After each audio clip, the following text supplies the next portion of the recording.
conclusion of the second book. We are coming this week to the conclusion of the second book of the Chumash, of the 5 books of Moses. The book that we are finishing, Bezrat Hashem, this coming Shabbat is going to be the book of Shmot, translated into English as the book of Exodus, because it begins and it discusses the Exodus from Egypt.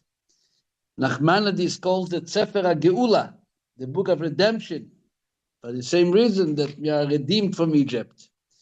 And we are calling it the book of Shmot because this is the first word in this book is Eile Shmot. These are the names of Bnei Yisrael. What we are learning in the last 3 weeks, Trumot, Tetzaveh, Kisiso, is about the Mishkan. We had a big incident of the golden calf, but this too is related to the Mishkan. And our sages tell us that the way God showed the Jewish people that He's ready to forgive them for the sin of the golden calf is by asking them to build them a Mishkan. So by building them a Mishkan, He says, I'm ready to dwell in your midst. Ve'asuli mikdash, ve'shachanti betocham. I'm going to dwell in the midst of each and every one of you. Like the Medrash says, it doesn't say betocho, in it, which will mean the singular Mishkan. Rather, it says betocham in the plural, indicating betoch kol echad ve'echad miYisrael. That by each and every Yid is going to be a small sanctuary, building a home for God to dwell in His midst. But obviously there is the general Mishkan that everything centers around, and we had learned about it and discussed it in the last 3 Parshiyot. Mainly what we had learned till now is what God is telling Moses how the Mishkan is meant to look like. What happens in this week's Parsha is, like the name of the Parsha begins, Vayakhel Moshe, on page 552 in your Chumashim, that Moshe assembled, brought together the entire community at Kol Adat Bnei Israel, Vayomer Aleihem, and he said to them, Eile advarim asher tzivo Hashem la'aseh iso. These are the things that God commanded to be done. And before he starts up what needs to be done, is again, just like God did last week in association with the Mishkan, when he mentioned the requirement to keep Shabbat and to make sure that Shabbat is protected, although they are involved in this amazing project of building the Mishkan. So here too, Moshe begins by saying, before we move anywhere, you should know what I'm going to tell you right now is preceded by a very important order. And this is 6 days. Sheshet yamim te'aseh melacha. For 6 days work may be done. Ba'atu bayom hashvihi yeh lachem kodesh. On the 7th day, it should be holy for you. Shabbat, Shabbaton la'Hashem, a complete rest to God. And he gives them the warning, kol ha'oseh melacha yumat. There's a punishment, consequences for desecrating Shabbat. And he mentions specifically the prohibition of kindling fire in any of your dwellings on the Shabbos day. No fire. No fire. You're working with fire all week. I'm just speaking. I'm just giving a little commercial for your job, for your work. What is it called? Glass blowing. Glass blowing in downtown Issaquah. Is this young man involved with? So glass blowing involves fire. So what is that? A lot of fire. A lot of fire. Fire is fire. A lot, literally. Stay away from fire. Yeah, oh yeah. So no glass blowing on Shabbos. And it's the temple, you're not allowed to work in the fire. Much more so just to make people happy and give them some, distraction of their very occupied day by having them blow glass. So you should know that it's not happening on Shabbos. And I'm going to come with a big sign with that verse and hang it up in front of the window of your store. But obviously, it's a commandment only to Jews. If there's a non-Jew who wants to shop and he does it, let him be well and enjoy, but make sure he doesn't let any Jews into the store on Shabbos. I love them.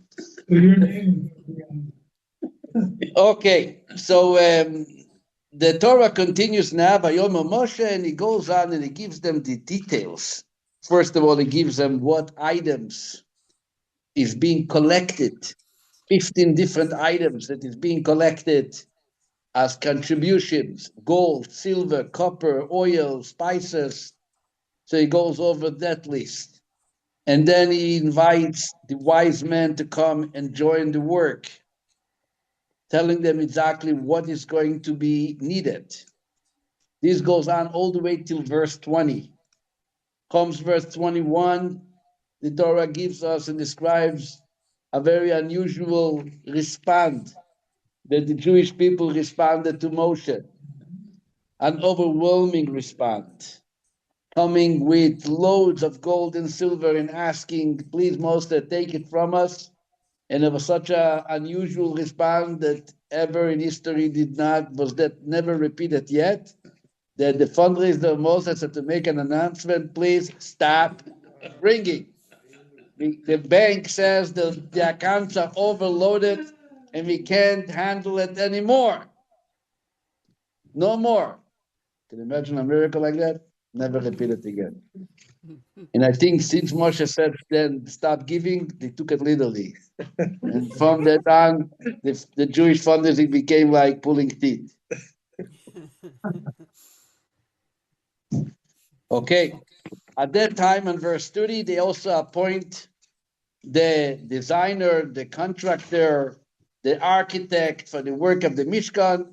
This is a combination of two very special men. One is Betzalel from the tribe of Yehuda, and together with them you meet a person with the name Ahaliav, which is from the tribe of Dan. Very extremely different tribes. Yehuda was the more prestigious, royal kind of family.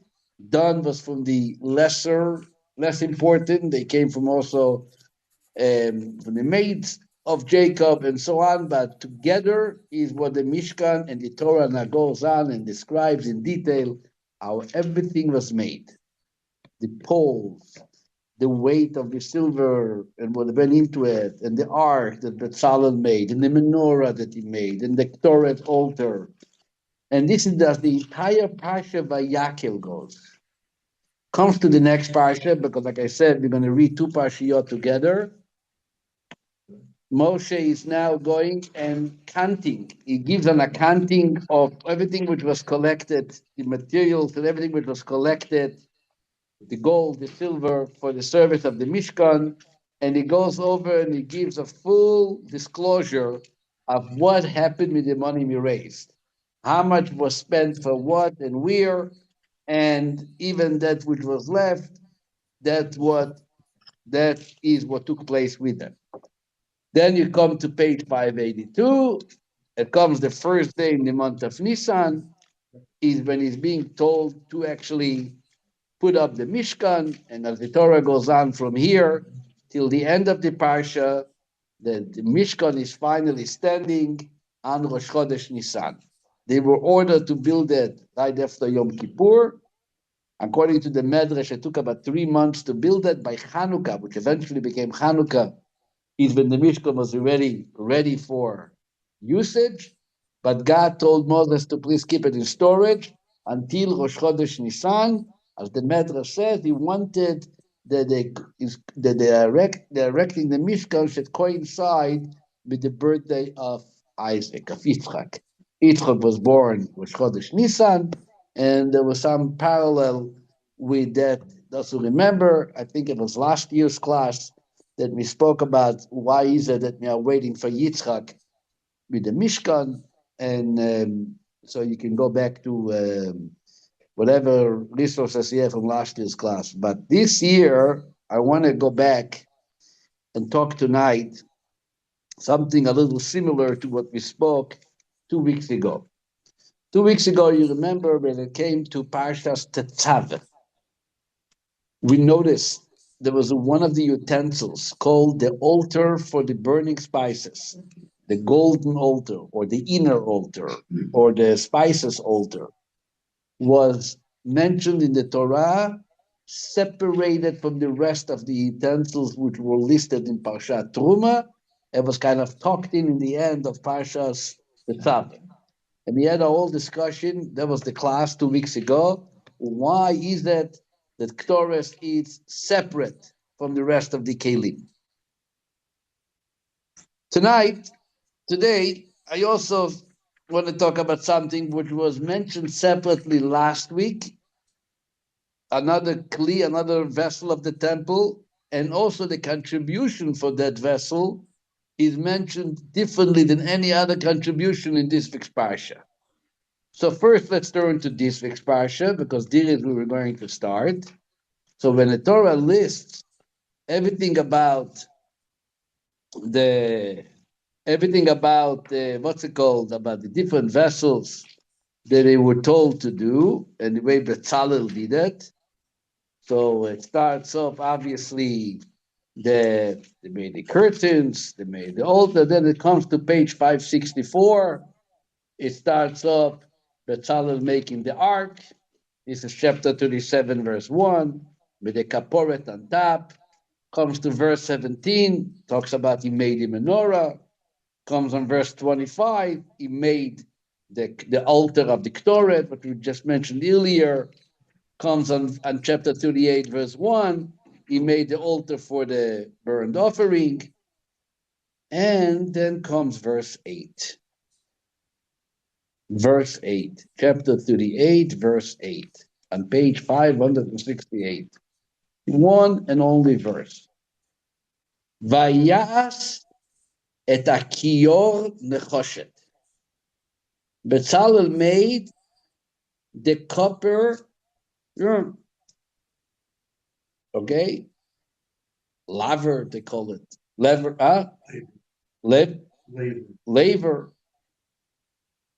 Vet kano nechoshet. And its copper base. What copper was he using? Obviously, we know that the Jewish people were expected to bring copper. That was told in Parsha Truma. It was told in the beginning of this week's Parsha. God is expecting gold, silver, and copper. That was one of the 15 materials which were expected to bring as a contribution to build the Mishkan. Comes the Torah and adds 2 words. You should know that wasn't the copper that everybody gave. That kior, which we're going to describe it in a few minutes, came from copper bamarot atzovot asher tzav'u petach oel moed. It was made from the mirrors of the woman who had borne legions of children in Egypt, who congregated at the entrance of the tent of meeting to give their contributions. Moshe is being bombarded with an army of women who are coming to the tent of meeting. The tent of meeting is not the tent of meeting of the Mishkan, because the Mishkan wasn't standing yet. So it's Moshe's tent, which is called then the tent of meeting, because that's where everybody met. So Moshe sits in his cabinet, in his office, tent of meeting, and suddenly, quack, quack, quack. Sorry. What happened? There is a whole army, an army of women, are all standing outside, everybody schlepping mirrors with them. Moshe, Pajalasta, Vakasha. We wanted that mirror made of copper. You can make a mirror out of glass with a layer of silver in the back, and it mirrors you. But you can make also very glanzig, sparkling, what do you call it, clean copper, and it will also reflect, shiny copper, that will also reflect your beautiful face. Polish it. Yeah. And they're all telling me they're polished copper. Moshe, take. Doesn't say that what and how the gold was given for the golden altar. It doesn't say how it was given for the menorah. It doesn't mention it. Just mention people brought exactly how they brought it, from which materials. They came with a loaf of gold, or they came with the coins of gold, or they came with jewelry made out of gold or silver. Doesn't say. It just only said people kept on bringing and bringing. Comes to the kior, the labor, suddenly there's a description who gave it and from which material it was made. And what gave Moshe the thought? Oh, miras, that's good for a labor. Maybe it's good for the menorah. Maybe it's good for an altar. No, the menorah has been made of gold. Maybe it's good for the sockets. It was also made of copper. There was many other items which were made of copper in the tabernacle and later in the temple. When it comes later, Rashi actually proves it from the fact that it comes later to the copper. When the Torah described what was done with copper, turn a second to page 576 in Parshat Pekudei, and verse 29. So the Torah, like I said before, Parshat Pekudei gives the accounting of everything which was collected, right? So in verse 29, it talks about the copper. It says the copper donated was 70 kikar. Kikar is a certain volume, a certain size, and 2,400 shekels. That was the weight of the copper. Okay? Vayazba, and with it, with what? With that, 70 kikars and 2,400 shekel of copper, Bezalel made what? Et atnei Pesach Oel Moed, the sockets for the entrance of the tent of meeting, et Mizbach HaNechoshet, the copper altar, et Michbar HaNechoshet, its copper nesting, netting, bet Kol Klei HaMizbeach, utensils for the altar, was made out of copper, normal. Bet atnei HaChotzer, all these was made from the copper. Rashi says, what happened to the copper laver, the kior? What happened to that? It's not mentioned. The answer is, it was not made from the copper that the Jewish people contributed. What was it made of? The copper of the mirrors. We're not using the regular copper. What's going on over here with the kior? That is not being used from the regular copper, and you have special copper made of mirrors, and Moshe decides to make the kior of it. Very strange. You read the pasuk and you think to yourself, what's with this kior? What's with this washing base? With this washing sink that it gets so much attention? Let's go back to last week's Parsha so we can understand what the kior was all about.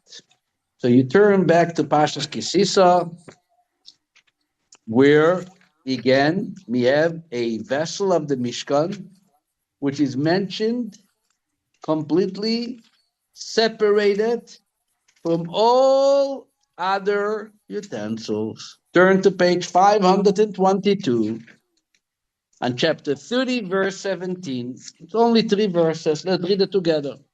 You have it? Chapter 30, verse 17. Vayedaber Hashem el Moshe lemor. And God spoke to Moses, saying, Ve'asiso ki yarnecha, you should make an urn of copper, v'chanoi nechoshet, lerochetzo, to be used for, what's rochetzo? Washing. We're going to have soon the Seder night. Urechatz, and we're washing our hands, right? Urochetzo, to washing. And a base for it, all from copper. Benosato isoi benoyel moed ubenamizbeach benosato shobomoy. You should place it in the area between the tent of meeting and the altar to one side, and you should put water in it. In what? In that copper urn. Copper urn is like a chainik. You know those chainiks? A samovar. In the olden days, hot water with a faucet, people are sitting around, good conversation, while the tea is getting poured out of the samovar, good lashon hara, good lashon tova. Everything is taking place around the samovar during the cold old days. What do you call in English a samovar? A chainik. A chainik is in Yiddish, no? An urn. A what? Self-curing. Self? Tamular, it means self-curing. Oh, really? Okay. And what do you do with that water? Says verse 19, Verochatzu mi'aroin ubonov mimenu es yedeyem v'zragliyem. Aaron and his sons should wash their hand and feet simultaneously from it. Very creative type of washing. You have to have your hand over your foot, like this. Here's where the water comes up. You go like this. So do it, and then this. And it has to be simultaneously. Okay? And then, when do they have to wash it? Says the final verse, verse 20, Bevo'am el oel moed, ilchatzu mayim, oh, velo yamutu. Strong warning. או בגישתם אל המזבח לכתיר של השם, ורחצו ידיהם ורגליהם ולא ימותו, והייתה להם חוק עולם, לא ולזרות לדורתם. It is to every Kohen, when they enter to the tent of meeting, they should wash their with that water, otherwise they will die. Or when they approach the altar to serve, to make a fire offering, raise up in smoke for God, they should wash their hands and feet, otherwise they will die. This should be for them an eternal statute, for him Aaron, and for his descendants for all their generations. Rebbeinu Shalom, Master of the universe, what is it that you are so into this washing and threatening twice? You're going to die, and God willing forbid, you're going to die. Everything to do with this water, which is such an important vessel, and yet you did not find it important enough to put it in the list of all the vessels when it was mentioned earlier in Parshat Truma. That's what we are trying to learn tonight. So first of all, just for technical information, the faucet, the original urn had two faucets, which served two Kohanim. Then there was another Kohen, with his name was Ben Katin, which he was smart enough watching the lines of the Kohanim lining up to wash their hands and feet, created an urn which had 12 faucets. The 12 Kohanim can simultaneously wash their hands and feet at the same time. And if you look up in the pictures, images of the Mishkan, here we have our expert, Rabbi Clement. Did you make a 12 faucet urn or a 2 faucet urn? Didn't go into that detail. Oh, so now you know that you're going to live much longer, so you can go into that detail too. Because the kiyur is a very fascinating object and vessel which served the temple. But that's how it was, and the 12 is mainly because every morning they needed minimal 12 different Kohanim to offer the morning daily offering. The Mishnah in the Tractate of Tobit gives us a description. One Kohen was carrying the food, the hand, the head, the salt. So there were 12 Kohanim at least involved every morning and every afternoon, in order to give them all a chance to get prepared together. There was multi-facets created by that special Kohen called Ben Katin. He created something also a whole invention. Basically, the water is not supposed to stay in a metal vessel throughout the night. If it's overnighted, you have to bring in fresh water. So he made a whole invention called Muchni, which basically he made a procedure. He created a pattern of having the kior being lifted up on a chain and then lowered under the ground where it stood. Next to it, there was a mikvah, and the water was, during the night, in the mikvah pool beneath where the kior stood. And the fact that the water touched the mikvah water, they were in close contact, kept the water of the urn kosher for the next day. They didn't have to take it out. It's like our regular mikvahs, which have the rainwater in the bottom and the city water on top, and they kiss each other all day, a night, and that's how they keep kosher. So too, he made this whole invention, this what we call this the book of year, the pictures and images of this here thing. But anyway, you look in the laws of the temple about the Rambam, you can find the images of that, special leaf which was made by this coin. Anyway, let's first discuss question number one. Why is the kior not mentioned together with the rest of the utensils? So there is a common explanation given by the Sforno, Ramban, Nachmanides, Cheskuni, the classic commentators of the Chumash. They write basically the same idea, which is very simple and understood simply, that it's not a vessel which serves to draw godliness into the Mishkan like other vessels. The altar is to serve Hashem, to bring the people closer to Hashem. The menorah is some emanation of godliness appears to the kindling of the menorah, right? What's the kior? It's a preparation tool. It's not for the service itself.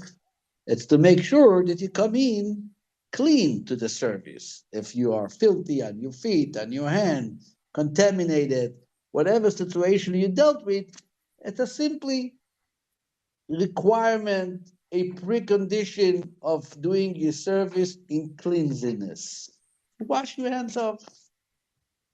Today, everybody knows, after Corona for sure, you wash, and everything, right? We're all busy washing our hands right, left, and center.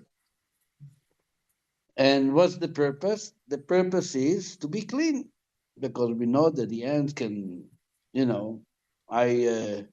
I went to visit someone in the hospital yesterday, the day before, whatever, I go sometimes. So I put on a mask, whatever, they wanted me to put on a mask. But they stopped me, the nurse, and to make sure that they wash my hands before I go into this patient room. Not every patient is a particular patient which needed to wash, and I understand, because the hands attract germs. It's tutzach. So a kohen, also, you have to remember, in those days, they used to walk perfect. They weren't wearing shoes. Me, the Meshagoyim are wearing shoes all day, right? And suffering on our feet, carrying the shoes. But in the normal days, even in Spain, not too many years ago, you know that the Rambam writes, before you daven, you wash your hands and your feet. The Ravid, who did not live in Spain, lived in Europe, in the part of France, looks on the Rambam and he writes in his footnotes, why you wash your feet? So the commentary on the Rambam responds to the Ravid, you don't know why? Because you were never in Spain. In Spain, they walk to shul without shoes and socks. So before they daven, they have to wash their feet also. You live in France and you wear shoes, and you don't know why you wash your feet, but you understand why you wash your head. So in other words, what the commentaries are telling us, there is a difference between the type of vessel which serves a purpose in the service of the Beis Hamikdash, which we call in Hebrew in the avodah, right, in the work itself, that is mentioned in Parshat Truma. But then comes the kior, what the Torah calls the kior, the urn, which is not to serve particularly as a service in the temple. It's in the temple, but as a service which prepares you to perform your work in the temple. It doesn't have to be mentioned with everything else. That's why it's Parshat Kisisa. That's why also we find there's actually a beautiful story. A 9-year-old boy in Manchester, 1957. Later he became the famous Rabbi Kaplan, who the Rebbe sent to Tzfat. He has a son in Vancouver Island. If anybody was ever there, Mayor Kaplan. I think you met him. He's a shliach in Vancouver Island. A big family. He was the Rebbe shliach in Tzfat. very, very big Talmid Chacham also. Very smart man. In Nebuch died in a car accident. He was helping to bring a new Torah after Perestroika. After the first years after the communist collapse, he brought a new Torah into the city of Minsk. Minsk is Belarus. And on the way from the airport, he was hit by a drunk driver and he died there. He was very close to my father-in-law, Rabbi Levitin. They were chavruta in yeshiva for many years. They were learning together. But L'chaim Tovim. So Rabbi Kaplan was a 9-year-old boy living in Manchester, and his father, they just came out of Russia. He was also born in Russia. And his father was in New York preparing the paperwork to bring the family to New York. His father walked by Erev Pesach, the day before Pesach, by the Rebbe, and the Rebbe tells them, I got a letter from your son. And he gives him another mat. The Rebbe used to give pieces of matzah from his own matzah before Pesach, and he gives him a full matzah to Rabbi Kaplan's father, Moshe Binyamin. He's in New York, his family are in Manchester, London. But the Rebbe gave it to him, and he said, in the context of the question of your son, so what he does, he sent it with the mail, the matzah, all the way to London. It arrived the last day of Pesach. The family ate from the Rebbe's matzah, but what was the question? But he said the story, and the letter is printed. The letter is printed. Here, this is 1957. 1957, the Rebbe wrote the letter a day before Pesach to this 9-year-old boy. What happened? He was a smart 9-year-old boy. He went to school, and he asked his teacher a question. His question came to the Parsha, which talks about who should carry the different utensils of the Mishkan. As you know, the Levites were in charge of carrying it. So he asked his teacher, who carried the kior? Because there were 3 families by the Levites. There was Gershon, there was Kehat, and there was Merori. And each one of those tribes had a different part of the Mishkan to carry. One was in charge of the ark, one was in charge of the menorah. So it doesn't say in the Chumash who was in charge of the kior. He asked his teacher. His teacher didn't know what to answer. So Rabbi Kaplan related that the teacher's son tells this young boy Kaplan, his name was Label. Label, if my father was the teacher there in Manchester, if he didn't know to answer it, then there is no one in the world who can answer that question. So Label Kaplan says, you sure there's no one in the world? I bet the Lubavitcher Rebbe can answer that question. And he went home, and he asked his mother for a stamp. And he took a piece of paper, a 9-year-old boy, and he wrote the Rebbe a letter. And here we have the letter. Question, Rebbe. When the Mishkan traveled, which one of the Levites was carrying the kior? So the Rebbe responds. He says, in the Torah, it doesn't say that the kior had poles. The ark had poles. The Mizbeach had poles. And without poles, you can't carry them. They can only be on the wagon. And Rebbe quotes from a yearly Medrash that the family of Gershon were responsible of the many utensils of the Mishkan, except which the Kehatites were carrying, the ark, etc. And except which the Merorites were carried. So the Rebbe said, according to the Medrash, it must be that the Gershonites were carrying it, not on their shoulders, because there was no poles, and everything with poles was carried on the shoulder, but rather it was placed on the wagons. Question number 2, the child asks, and why does the Torah tell us who carried it? The Medrash says it was Gershon was responsible. Why doesn't the Torah mention it like it mentions in regard to the other utensils? So the Rebbe responds as follows, what we just mentioned.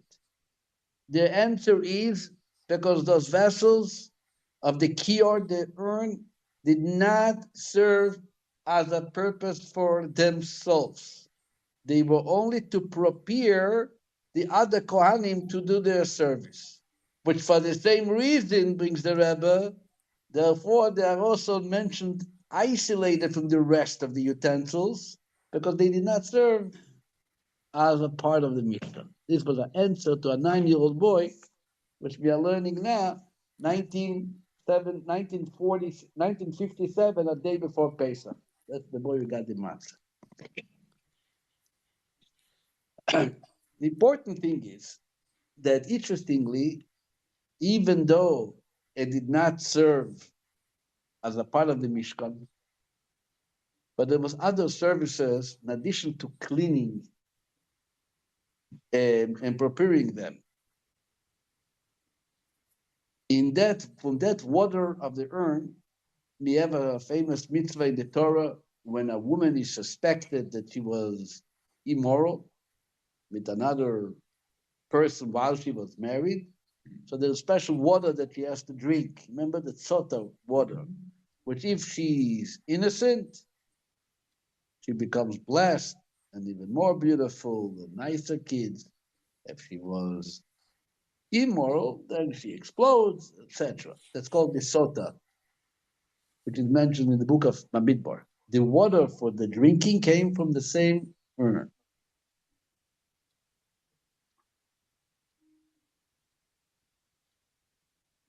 Let's stop here for a moment and let's go back to the mirrors.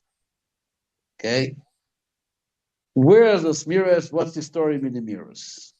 So Rashi, who is the teacher for children, not only for adults. That's what Rashi is. Rashi is the ultimate teacher. Brings the famous medrash that these mirrors were mirrors which the Jewish women used to use while they were in Egypt. What did they needed mirrors in Egypt? Rashi says from the Midrash that in Egypt, the Egyptians, Pharaoh, we're going to celebrate soon the Exodus, were enslaving the Jewish men brutally with back-breaking work and coming home every night from the labor camp of Egypt. They were exhausted to the core of their soul. And when there was a discussion, are we ever going to have a chance to spend time together with a wife? You're talking to me about spending time. Look at me. I can't even breathe. Can't even move. I carried bricks and mortar on my back, on my shoulder all day. And if you don't have time to spend with your wife and your wife with your husband, it's one thing that you don't spend time to, you don't drink tea with her, but the other thing is there is no future. Right? I don't have to go into details. There's no future. If there's no future, that's what Pharaoh's decree gets materialized. No families, no children, no one has time to each other. Everybody's busy. Microsoft and Amazon and the stock market. Who has time to talk to anybody? Just in parentheses, there was the Rebbe's doctor, cardiologist, as I said, Dr. Weiss. Remember, he came to speak here 1 year. I brought him out for the Rebbe's yahrzeit. He was the Rebbe. He literally took care of the Rebbe in 1977. The Rebbe had a heart attack. When the Rebbe started recovering, he asked the Rebbe, "What are you looking forward?" He thought the Rebbe was going to tell him, "I'm looking forward to have a good learning experience with my Chassidim, to stand here and give blessings." I don't know. A Rebbe. You know what the Rebbe told him? The Rebbe told us. The Rebbe told him, "I'm looking forward to have tea with my wife and talk to you." That's it. Can you imagine?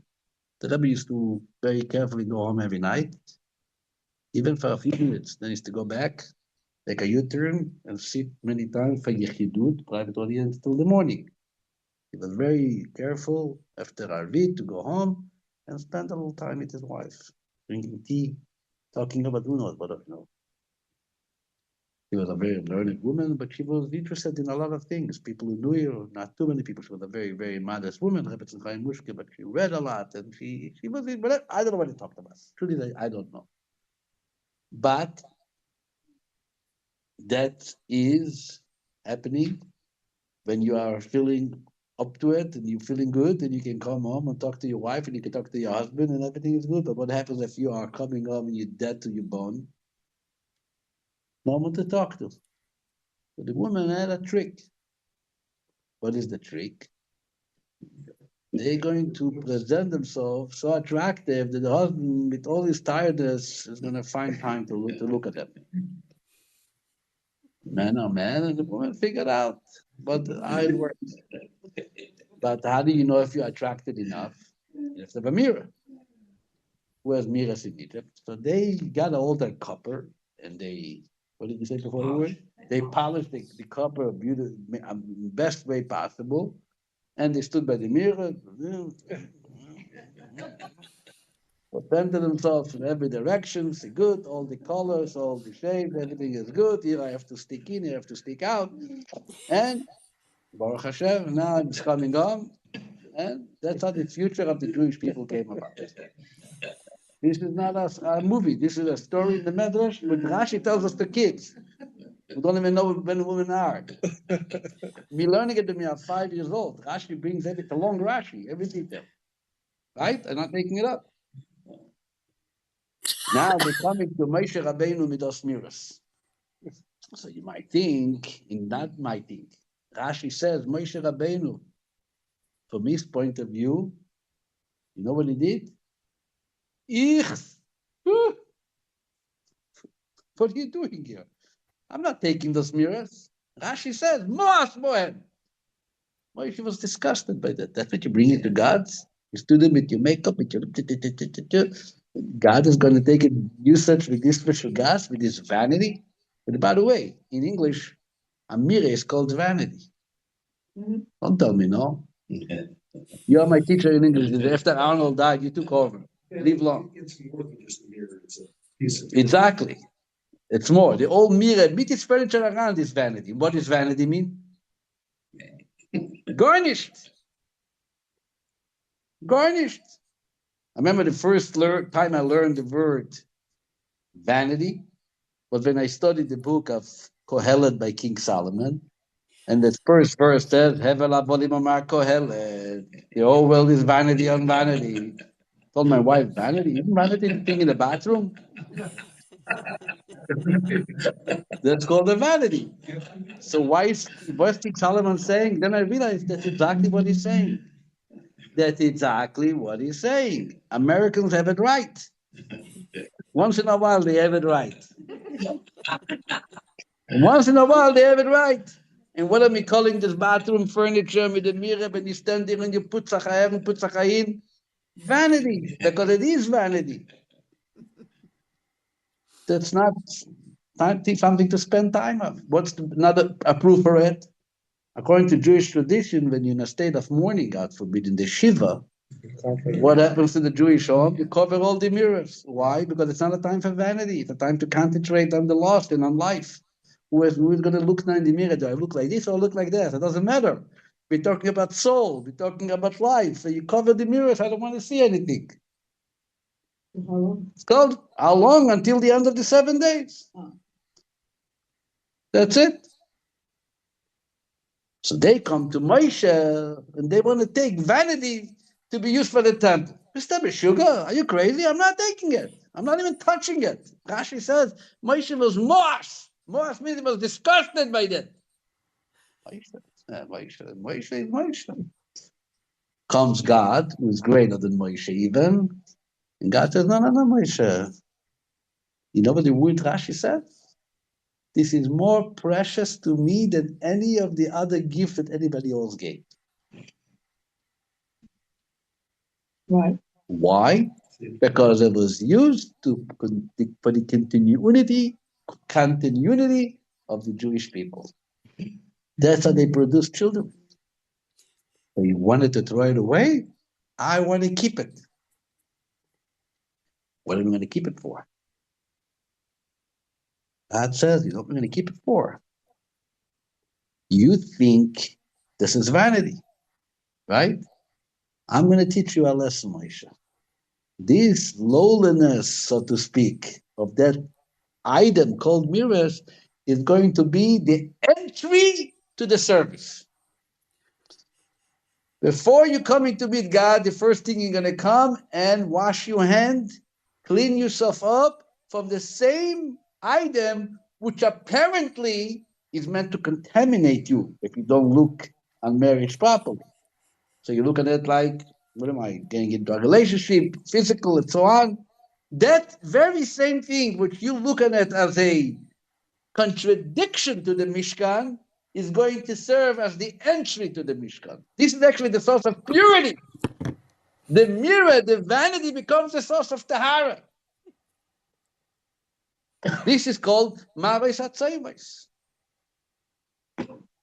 And the Ramban, and Ibn Ezra specifically, and the Sforno, they say even more. They say that what would the woman coming to the tent of meeting? That wasn't the place that you give your donations. The donations were a center. There was an office with Kohanim, Levim, Chesvu, standing there and collecting the money. Why are they all coming to the tent of meeting? What are they bothering Moshe? So they all say that they came specifically to Moshe because this is the woman who said, we are committing ourselves to hear the teachings of Moshe. We want to pray together with Moshe. We're not interested in the mirrors per se as a mirror that we can look and see how am I going to appear when I go outside to the street or to a woman's party or to a kiddush or to a farbrengen. How are they going to look at me? I want Moshe to accept it to us. They should realize that this was something which was used for a very holy purpose. And that's why the pasuk says, Maros atzoivos. Tzoivos, they explain, means from the word tzava, positioning themselves, gathering themselves, standing on their post. Tzava stands on their post. They're standing on their post by Moshe stand. Moshe, we're not moving here. We have those mirrors. We're going to do some good usage out of it. And that's what the kiyar came about. By the way, it fits with the whole purpose of the Mishkan. And we spoke many, many times. Chassidus always say that the whole Mishkan was to take the physical, the mundane, the material, and build with it a home for God. So if you can make a home for God from gold, and from silver, and from copper, and from curtains, and from hide, and from gems, and from diamonds, you have to go even deeper. You have to be able to even take that which is as lowly as a mirror in its appearance, and utilize even that as a place to serve Hashem.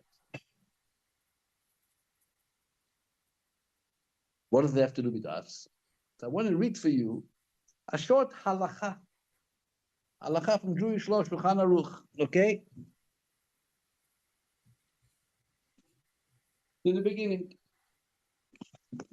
Here, listen how everybody becomes part of this program that we just spoke every single day. Labriut. Who was it? Was it you? Me. Oh. Don't take it back, man. What? Listen to what it says over here. I'm reading you Jewish law, section 4.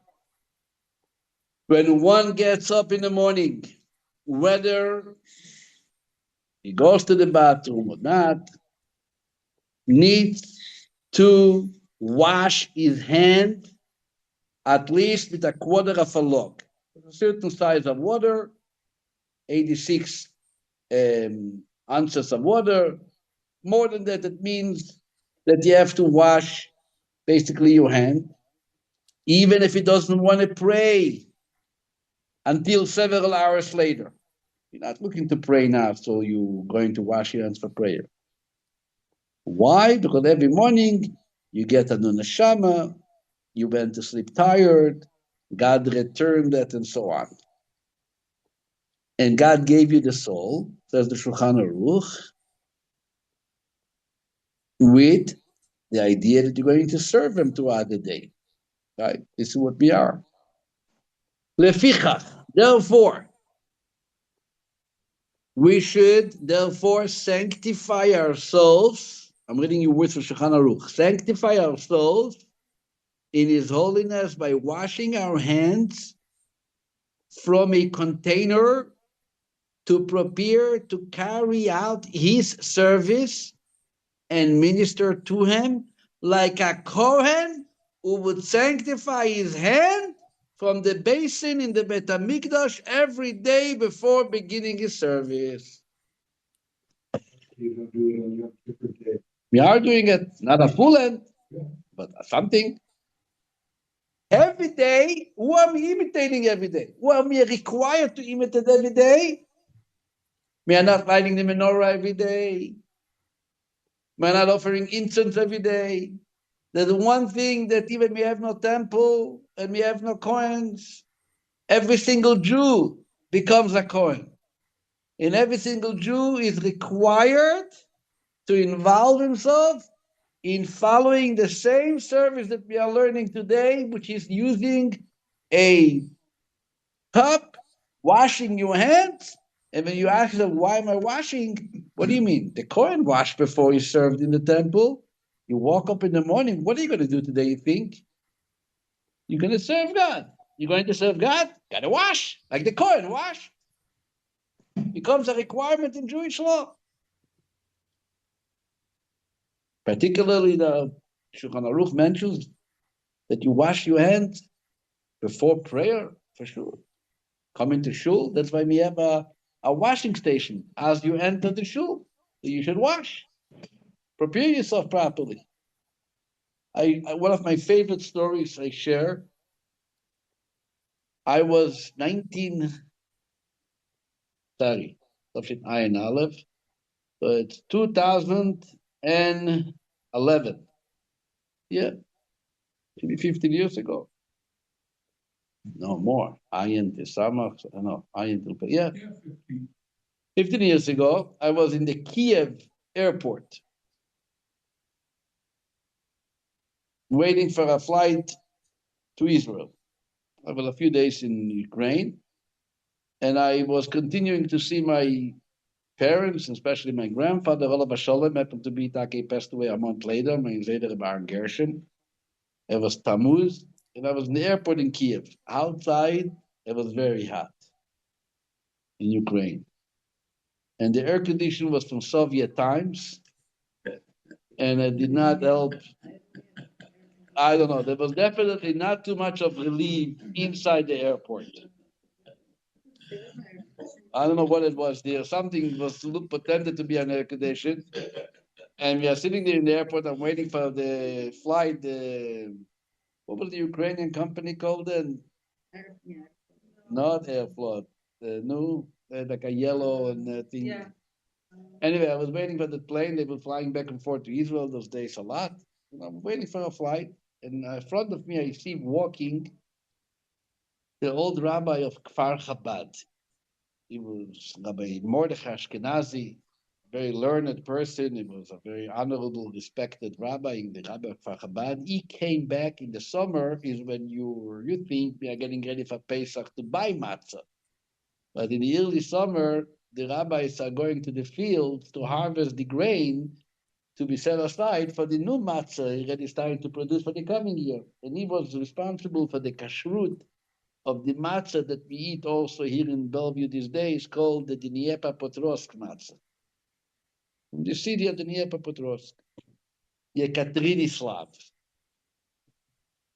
So he was watching over, and now he's back, and look at him, he was sweaty, and he was overheated. And his body was also not fully in shape. He was, anyway, he comes, and I'm sitting on a bench, and I see him, and I stood up a little bit, and he kind of dropped like in the seat bench facing me. I said, hello, Rabbi Ashkenazi, who are you? You coming from New York? I said, no, I'm coming actually from the Dnieper. Took a small flight from Dnieper-Petrovsk to Kiev. On the way to Israel too. And he's like, and like I say, it's hot as it is. He told me he was watching the cutting of the wheat, and he takes out from his pocket a bunch of grivna. Grivna is the Ukrainian currency. Bunch of a packle of grivna. He said, do me a favor. You can go to a kiosk in one of the stores there and buy me 2 big bottles of water. very happy to Shamesh Tamid Chacham, to serve with great rabbi, and I take the grivna and I'm running to Akias to find them 2 bottles of water, and I bring it back to him, and I'm sure, oh, he looks so thirsty, he looks so tired, he's going to be happy to open a bottle of water and drink from it. He takes both bottles of water, stands up from the chair, goes to the nearby garbage can. This is what Kiev Airport does have, a garbage can. He goes over to it, he opens the bottle.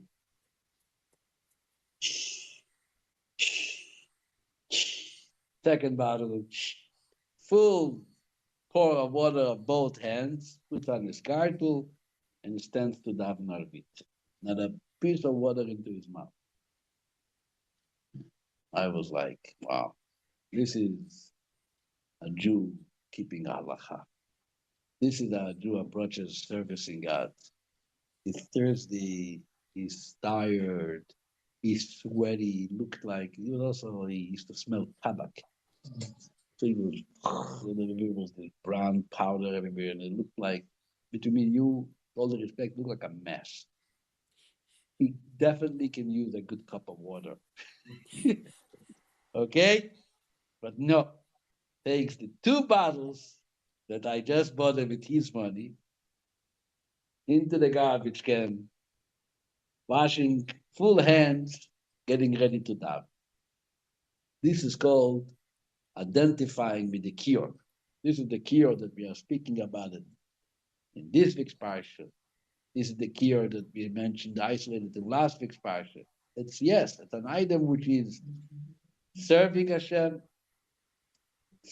preparing us to service, and it was so dear to God that he felt that this is an item which should be done with the precious materials representing the self-sacrifice of the Jewish woman while being in Egypt, thinking and being focused on the continuity of the Jewish people, working themselves. I'm sure it was easy for them, and then giving it all up. Now we're in the desert. We don't need the smears. Now, Baruch Hashem, the manna is coming, the water from Miriam. What do we do with the smears? Recycle them. The garbage, no recycling. To the temple. This is what we had. And that was used for the cure. So obviously, when we walk away from a Parsha like this, as much as we are careful, whenever I get lazy to go look for water to wash before davening, I remind myself in Rav Ashkenazi in the Kiev airport that if he could have done it, I should be a little more patient to go find water and daven properly. Because washing before davening, Chassidim even go to the mikveh before davening, but davening needs preparation. The beauty of the kiyur, the emphasis of the kiyur is that it's not just about davening, it's how you prepare yourself to daven. How do you get into it? Not rolling in from bed into the tefillin. Hold on. Why? The Rebbe Rashab, the 5th Rebbe of Lubavitch, writes in Ayoim Yoim that you must rinse your mouth before davening in the morning, and he says the angels which come out from words of an unrinsed mouth are not such great angels. They're a little. Would that also apply for if you were just reading Tehillim or? If you feel it's like a service to God, especially the hands are not always controlled. So if you scratch your hair or whatever, you always want to wash your hands. You don't have to become OCD about it. Be careful. Especially when it comes to washing. God forbid. People go to sugar, they start washing all day and all night, and it's just, God forbid it. If there's an illness like this, should never know, no one should be tested. Don't you have like a wash candy on your bed, so Exactly. According to Kabbalah, we go even further. That we put a chisel, put a what's it called, a container with a cup inside it, and we don't even leave our bed before we wash, because the service to God starts the moment you wake up, before you even go to the bathroom. It's all about being focused and being aware that we are to serve God and we are like Kohanim. That's what Allah said. The Kohanim use the key, or you use the key. Pleasure as always. Laila Tov. Thank you very much. Chazak, chazak, benit chazak. We're going to say this Shabbat. We're going to strengthen ourselves as we finish the second book. Thank you very much. Thank you, Rabbi. Thank you very much. Thank you. All the best. Those who coming here for Friday night, remember we are starting later this week. 6:45 is going to be for the next few weeks, till Pesach. Last week was 5:45. We changed the clock. Thank you. Good night. Wow.